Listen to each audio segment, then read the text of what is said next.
Dans cette édition, vous entendrez les réactions de quelques acteurs de la société civile relativement à la situation sécuritaire qui prévaut à Difa.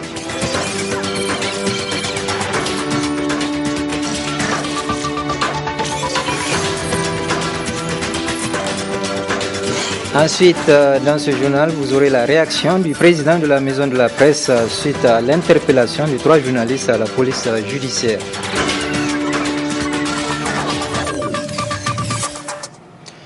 Mesdames, Messieurs, bonsoir. Bienvenue dans cette édition d'information. Tout d'abord, la situation est grave suite aux différents assauts des terroristes de Boko Haram dans la région de Difa, ce qui demande une meilleure dotation des forces de défense et de sécurité afin qu'elles puissent mener à bien leur mission. Ousmane Sidikou et Nasser Sedou pour le compte-rendu.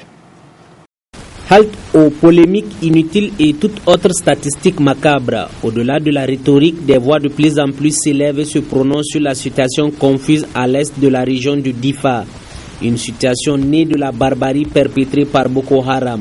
Et pourtant, on a fait de la question sécuritaire une priorité, ce qui fait qu'on justifiait toutes les malversations, on justifiait toutes les incapacités de l'État, toute la démission de l'État par rapport aux secteurs sociaux de base, que c'est la question sécuritaire qui observait donc tout ce que le Niger engrangeait comme ressources à l'interne comme à l'externe. L'armée du Niger, ce n'est pas une petite armée pour subir ce qui s'est passé. Abstraction faite de cette guerre des chiffres, au grand mot les grands remèdes. Le mal se doit d'être attaqué à la racine en situant les responsabilités. Il y a eu Karamga, il y a eu Bosso, trop c'est trop. L'événement n'est pas de la polémique ou de la rhétorique. L'événement, c'est des actions concrètes.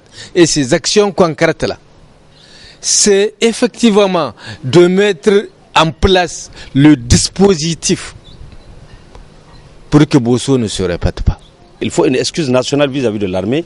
Ensuite, il faudrait bien qu'on dote l'armée, qu'on remette tout ce qu'on a acheté au nom de l'armée nigérienne à l'armée nigérienne, quitte à elle de le gérer, y compris les avions de chasse. On doit tout remettre à l'armée parce que c'est elle qui s'occupe de notre sécurité. On ne peut pas ne pas leur donner ces armements-là. C'est destiné à eux et c'est sur le trésor public, c'est-à-dire le bien du contribuable nigérien. Quant aux populations déplacées dans leur région, qui ne savent plus à quel sein se vouer, leur sort mérite qu'on s'y attarde aussi véritablement.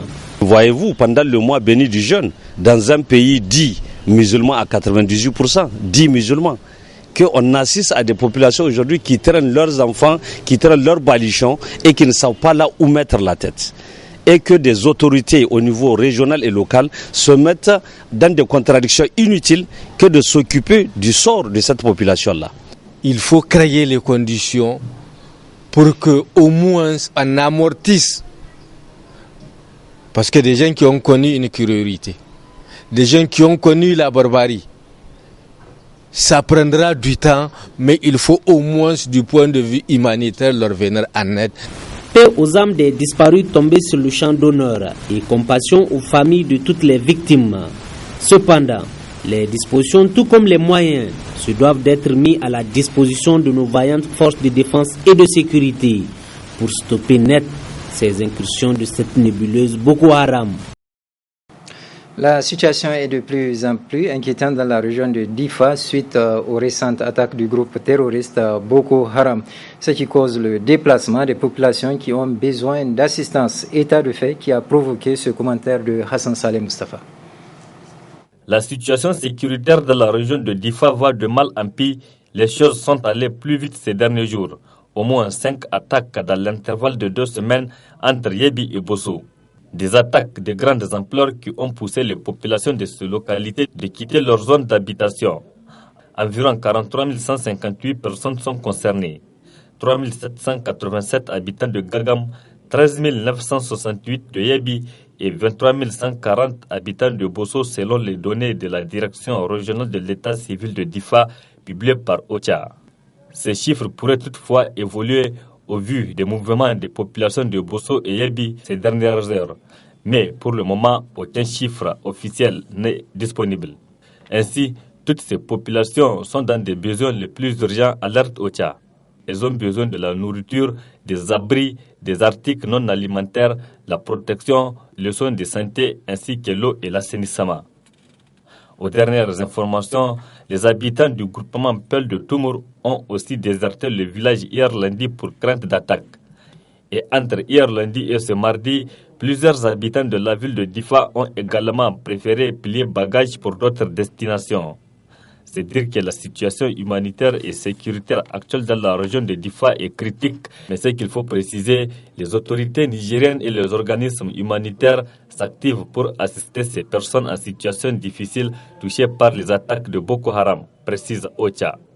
Depuis le début de l'année à aujourd'hui, plus de 30 attaques attribuées à Boko Haram ont été enregistrées dans la région de Difa qui ont malheureusement occasionné la mort de dizaines de personnes civiles et militaires et d'importants dégâts matériels. Il faut noter qu'actuellement plus de 241 000 personnes déplacées du fait des attaques de Boko Haram sont dans la région de Difa où elles sont installées sur plusieurs sites de réfugiés. Le programme des Nations Unies pour le développement PNUD s'inquiète de l'évolution de la situation sécuritaire et humanitaire dans la région de Difa, née des attaques de Boko Haram. Pour le PNUD, il faut nécessairement de l'assistance pour la population de Difa. Le résumé avec Nasser Antofo.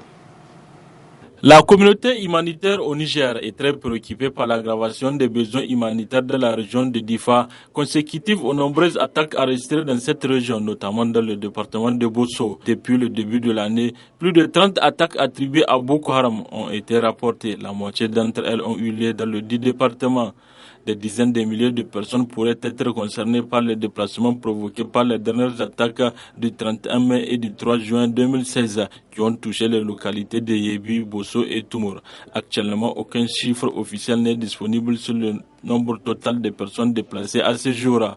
Les populations de Yebi et Bosso se sont principalement déplacées à l'ouest vers Toumour, Kidanji et Kagam, mais également vers Difa. Certaines d'entre elles sont hébergées dans des familles hautes, tandis que d'autres se sont installées de façon spontanée dans les zones où elles se sentent plus en sécurité. Toutefois, quelques personnes ont exprimé le souhait de se déplacer vers d'autres régions du Niger et même au Nigeria où elles auraient des attaches familiales. Si l'urgence d'une assistance humanitaire est sans équivoque, celle des évaluations rapides permettront de bien localiser les déplacés et d'avoir un meilleur aperçu du nombre de personnes déplacées ainsi que de l'ampleur des besoins humanitaires par secteur. L'assistance sera délivrée concomitamment avec des évaluations prévues. Les autorités nigériennes et les partenaires humanitaires conduisent en ce moment même une évaluation rapide des besoins des personnes affectées à Difa et dans d'autres sites de déplacement dans la région. Ces évaluations rapides seront attendues aux autres zones de déplacement dès que la situation sécuritaire le permettra. La sécurisation des différentes zones garantira un meilleur accès aux populations. Je vous livre maintenant ce communiqué de presse du Bureau politique national du Modène FA Lumana qui est ainsi libellé. C'est avec une profonde consternation que le Bureau politique du Modène FA Lumana Africa a pris en même temps que tous nos compatriotes la lâche agression perpétrée dans la ville de Bosso et nos forces de défense et de sécurité par la secte maléfique Boko Haram. Devant cette tragique et douloureuse épreuve imposée à notre peuple, le bureau politique du Modène FA Lumana Africa exprime au nom du président Mahamadou et au nom de tous les militants sa profonde compassion et sa vive solidarité à l'endroit de nos frères et sœurs de Bosso et de la région de Difa en général, ainsi qu'à nos forces de défense et de sécurité qui œuvrent sans relâche à la défense de notre pays et de ses populations. Ainsi, le bureau politique exprime sa surprise de constater que la secte exerce encore une sérieuse menace contre l'intégrité de notre pays et de ses populations, contrairement aux assurances véhiculées par la rhétorique gouvernementale.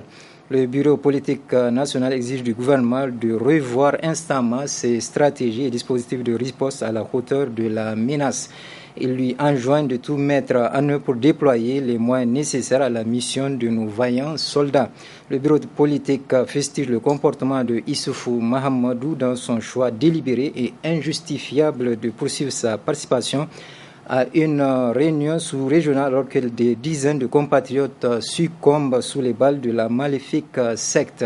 Par ailleurs, le bureau politique national comprend mal comment les autorités perpétuent la destruction de notre pays alors que la situation nous dicte l'impératif de l'union sacrée au service des intérêts de notre Nation. Au nom du président du parti, le bureau politique national présente ses condoléances attristées aux familles des défunts et à l'ensemble du peuple nigérien. Il prie le Tout-Puissant, le Tout-Miséricordieux de les accueillir dans son paradis éternel. Enfin, le bureau politique national souhaite un prompt rétablissement aux blessés. Ensuite, suite à l'interpellation de 3 de nos confrères, dont 2 journalistes du Courrier et un journaliste du journal L'Enquêteur, le président de la maison de la presse n'a pas manqué de réagir. Nasser Antofo, Ibrahim Abdou pour le reportage. C'est suite à la publication de la liste des personnes impliquées dans les fraudes au concours des agents de la santé par le journal Le Courrier, qui sont promoteurs Ali Soumana et Moussa Dodo, rédacteur en chef du dit journal, ont été interpellés et placés en garde à vue à la police judiciaire. Ils ont été rejoints ce vendredi par Soumana Idriss Meiga de L'Enquêteur, à qui on reproche d'être en complicité avec ces derniers pour avoir imprimé le journal. Pour le président de la maison de la presse, les autorités de la 7e République sont en train de bafouiller, voire pétiner les lois qui régissent la liberté de la presse au Niger, tout en déclinant leur position par rapport à ces interpellations. Le journal Le Courrier, dans le cadre de ses investigations, est tombé sur des documents qu'il estime être des preuves contre des hautes personnalités de ce pays. Aujourd'hui, au lieu de remercier Le Courrier qui a facilité le travail à l'institution judiciaire, non, on interpelle le directeur de publication du journal Le Courrier et on viole la loi en interpellant le promoteur du journal, alors que le directeur de publication s'est présenté au niveau de la police judiciaire. La présence de Ali Soumana au niveau de la police judiciaire est une violation très grave de la loi. Parce que tout simplement, on ne cherche le promoteur que quand on ne retrouve pas le directeur de publication du journal. Alors que le directeur de publication est là, il s'est présenté, vous l'avez convoqué, il est venu. C'est très grave. Et c'est encore plus grave quand on va chercher l'imprimeur du journal pour lui aussi l'arrêter. Au nom de quoi et à quel titre? Baba Alpha reste confiant quant à la justice nigérienne. Ils seront devant le juge demain. On verra ce qu'ils feront d'eux. Mais dans tous les cas, nous avons l'intime conviction qu'ils soient devant le procureur ou devant un juge, ils seront libérés parce que la loi est claire et nul ne peut violer la loi, nul n'est censé ignorer la loi. Et quand les gens vont violer la loi, ils nous verront encore sur la route. Au vu de la situation actuelle qui s'est vue au Niger, il y a plus urgent à faire, notamment trouver les voies et moyens afin de contrecarrer la nébuleuse secte Boko Haram qui continue à endeuiller plusieurs familles nigériennes que de s'acharner sur les pauvres journalistes. Je vous livre encore ce communiqué de presse de Reporters sans frontières. Au Niger, 3 journalistes sont maintenant derrière les barreaux pour avoir publié un document d'une autorité publique. Reporters sans frontières, RSF, demande la libération immédiate de Soumana Idrissa Meiga, Ali Soumana et Moussa Dodo. L'imprimeur du journal Le Courrier, Soumana Idrissa, par ailleurs journaliste et patron de presse, a été placé en garde à vue lundi 6 juin au soir dans les locaux de la police judiciaire pour avoir imprimé le courrier. Cette arrestation fait suite à la détention depuis samedi 4 juin du propriétaire et du directeur de publication du journal Le Courrier, Ali Soumana et Moussa Dodo. Ces 2 derniers sont accusés de publication de documents pour avoir fait paraître dans les éditions du 19 mai au 12 juin 2016 les fac-similés de listes envoyées par des personnages éminents de la société nigérienne au directeur des admissions des agents de la santé publique afin de placer leurs protégés. Les domiciles des 2 journalistes ont été perquisitionnés samedi en fin de journée et la police continue de les interroger afin d'identifier leurs sources. Ces documents étaient pourtant publics depuis le procès pour fraude des cadres du ministère de la fonction publique impliqués dans ce scandale. Parmi les personnes soupçonnées d'avoir influencé les résultats des concours, on compte la première dame, la présidente de la Cour constitutionnelle, le chef d'état-major général des armées et le ministre du pétrole. Cet acharnement contre des hommes des médias qui ont tout simplement fait leur travail est intolérable, déclare Reporters sans frontières. Les documents sont en outre d'une autorité publique puisqu'ils ont été produits dans le cadre de l'enquête en cours. Les autorités nigériennes se discréditent en s'acharnant de la sorte contre des hommes des médias en violant de surcroît la loi sur la presse de leur pays. La loi sur la presse du Niger prévoit en effet que la justice peut se retourner contre l'imprimeur d'un titre uniquement lorsque le directeur ou le propriétaire de ce dernier ne sont pas accessibles. Or, Ali Soumana et Moussa Dodo sont en détention depuis samedi 2 juin déjà. Par ailleurs, cette même loi interdit la détention des journalistes pour délit de presse. Le Niger occupe la 52e place au classement 2016 de la liberté de la presse établi par Reporters sans frontières. Si l'arrivée au pouvoir du président Issoufou avait laissé espérer un vent de liberté sur la presse, celle-ci semble reprise en main par certains éléments du gouvernement aujourd'hui. Ensuite, le mois de Ramadan est à son 2e jour. Petit à petit, le rythme commence à s'emparer des pratiquants. Aussi, dans le reportage que voici, vous allez découvrir l'importance de la première décade ainsi que la prière en groupe appelée Traoui. Le mois de Ramadan est un mois de bénédiction pendant lequel les portes de l'enfer sont fermées et les portes du paradis ouvertes. Plus encore, pendant ce mois, les démons qui tourmentent les gens sont enchaînés. Et la période du jeûne est divisée en 3 décades, chacune avec sa particularité. Aussi convient-il de savoir ce que renferme la première décade. Première décade, Rahma. Je l'ai dit à une autre occasion que lorsque le croissant lunaire du mois béni de Ramadan apparaît au firmament, Allah ordonne à ses anges porteurs de son arche d'arrêter de lui rendre les louanges et d'accompagner la Ummah de Muhammad sallallahu alayhi wa sallam dans la quête du pardon. Ne l'oubliez pas. Et ce pendant toute la durée du mois. Ne ratons pas cette occasion. Rahma, dit le messager d'Allah sallallahu alayhi wa sallam, pour celles-là et ceux-là qui dans la Ummah de Muhammad sallallahu alayhi wa sallam sont des musulmans modèles, sont des musulmans exemplaires, que le mois de Ramadan a trouvé sans aucun péché. Ils étaient déjà dans la Rahma d'Allah. Le mois de Ramadan appelle à l'assiduité dans les prières obligatoires et surérogatoires. Ce qui nous amène à découvrir l'importance que revêt la participation des musulmans et musulmanes à la prière en groupe appelée Traoui.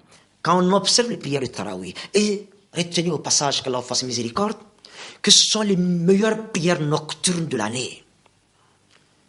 Quiconque prie les Traoui derrière l'imam jusqu'à ce qu'il se sépare, selon le messager d'Allah sallallahu alayhi wa sallam, Allah lui inscrira une nuit entière de prière, même s'il passe le reste de la nuit en train de dormir, étant entendu que le mois de Ramadan n'est pas un mois de sommeil. Le mois de Ramadan est une niche de bénédiction qui appelle les musulmans à multiplier d'efforts afin d'en recueillir le maximum. Ouverture hier après-midi d'une nouvelle boulangerie-pâtisserie au 5e arrondissement de Niamey. Ben Daoud, c'est le nom de cette boulangerie située à quelques encablures de l'ancienne gare de Saï. Compte rendu Adamou Soumana et Sadoudoumi. Cette première journée du mois béni de Ramadan 2016 restera longtemps gravée dans la mémoire des habitants du quartier Gawé de la rive droite de la capitale. Et pour cause, elle marque l'inauguration de la toute nouvelle boulangerie-pâtisserie dénommée Ben Daoud dans le 5e arrondissement communal de Niamey. Un événement qui a enregistré une participation massive de la population, rang de laquelle l'on note la présence du maire élu du 10 arrondissement ainsi qu'une forte délégation d'oulémas. Occasion pour le porte-parole du promoteur d'éclairer l'assistance sur les raisons ayant conduit à l'ouverture de cette boulangerie. Nous avons créé un cadre agréable où s'unissent la boulangerie, la pâtisserie, le restaurant et une alimentation générale. Nous pensons ainsi avoir apporté notre modeste contribution aux objectifs que s'est assigné le gouvernement de la 7e République du Niger à travers son programme de la Renaissance 2, à savoir la création de l'emploi, la mise à la disposition de la population des aliments variés de qualité. Monsieur le représentant du ministre délégué au développement industriel, nous attendons de vous la contribution de l'État dans le cadre du bénéfice au code des investissements. En effet, tous les travaux ont été faits sur fonds propres.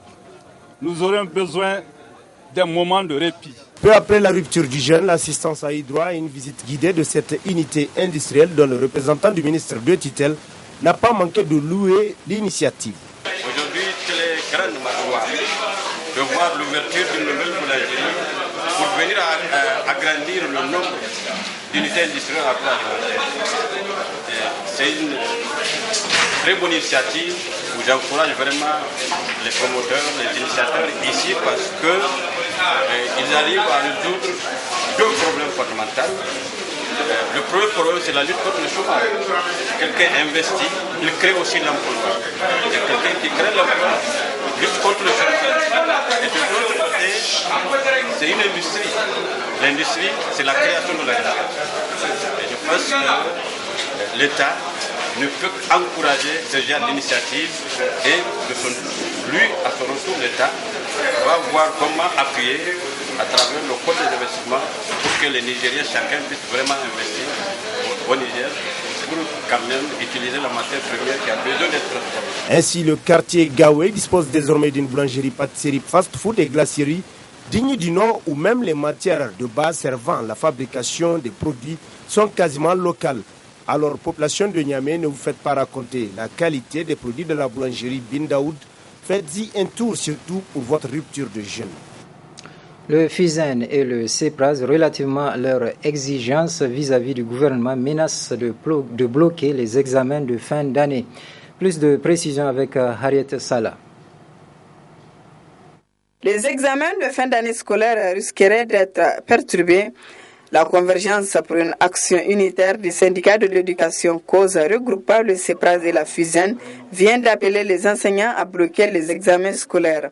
Cette grave décision a été prise pour exiger du gouvernement la satisfaction des revendications des enseignants membres de la convergence. Tous nous avons signé des accords où le gouvernement avait pris l'engagement de le respecter le 31 mai passé pour la plupart des accords, notamment le statut particulier et le paiement, comment on appelle ça, des pécules à temps et le paiement des assistances financières. Il rappelle la question du décret portant modalité de recrutement, la question des travaux sur la grille spéciale et la grille salariale, nous ne disons pas spéciale, mais la grille salariale du secteur de l'éducation. Je vous assure qu'à cette date, aucun de ces engagements n'a été respecté. Quand au 31, le gouvernement nous a promis qu'il allait le faire et qu'il n'a pas pu le faire, il a posé un bon geste parce qu'il nous a appelé pour s'excuser. Les ministres se sont excusés de ne pas pouvoir signer avant le 31. Nous avons bien accueilli ça. C'est pourquoi, au délai expiré, nous n'avons pas réagi. Nous avons donné bonne foi au gouvernement parce qu'il dit que la première semaine du mois de juin, il allait le faire. Voilà que le premier conseil des ministres du mois de juin, comme promis, ils ne l'ont pas fait. Ce n'est pas de gaieté de cœur qu'on va vers le blocage des examens et des... Non, ce n'est pas de gaieté. Même la grève là qu'on croit si simple, ce n'est pas de gaieté de cœur qu'on va en grève. Quand nous appelons les enfants à être toujours à l'école et que maintenant c'est nous qui n'y allons pas, c'est que ça pose un petit problème de conscience. Mais nous le faisons parce qu'on nous force à le faire. Le gouvernement nous amène le dos au mur. On a d'autres choix que d'utiliser des armes conventionnelles qu'il a ratifiées lui-même à l'international comme au niveau national. Alors nous avons décidé à cette fin d'année où le gouvernement vient se jouer avec nous. Et on arrive aux vacances, l'armée n'est pas là, donc on va faire ce qu'on veut. Nous nous sommes dit, bon, et comme c'est comme ça, on va jouer son jeu. Alors nous avons décidé de menacer, de bloquer les examens, les tâches administratives du moins et les évaluations, si d'ici au début de ces examens-là, il ne nous satisfait pas. Cette menace de bloquer les examens intervient à un moment décisif, moins de 10 jours avant le début de ces examens.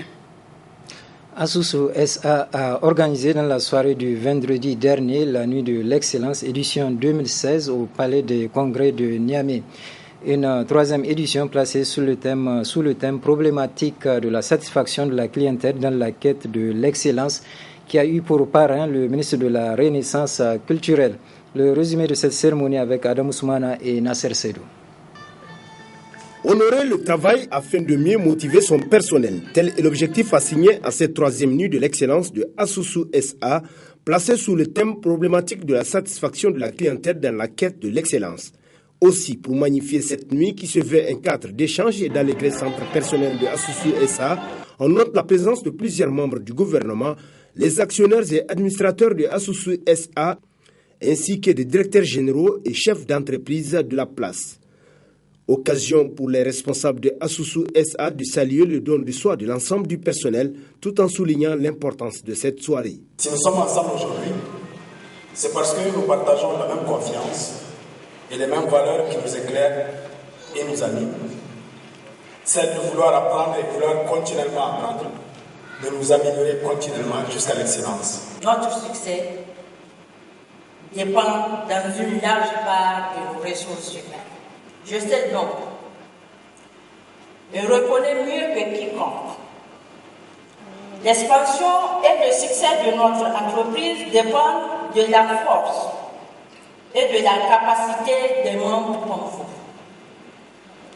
En effet, c'est grâce à des gens comme vous que notre entreprise occupe aujourd'hui une position de leader dans le secteur de la microfinance au Niger.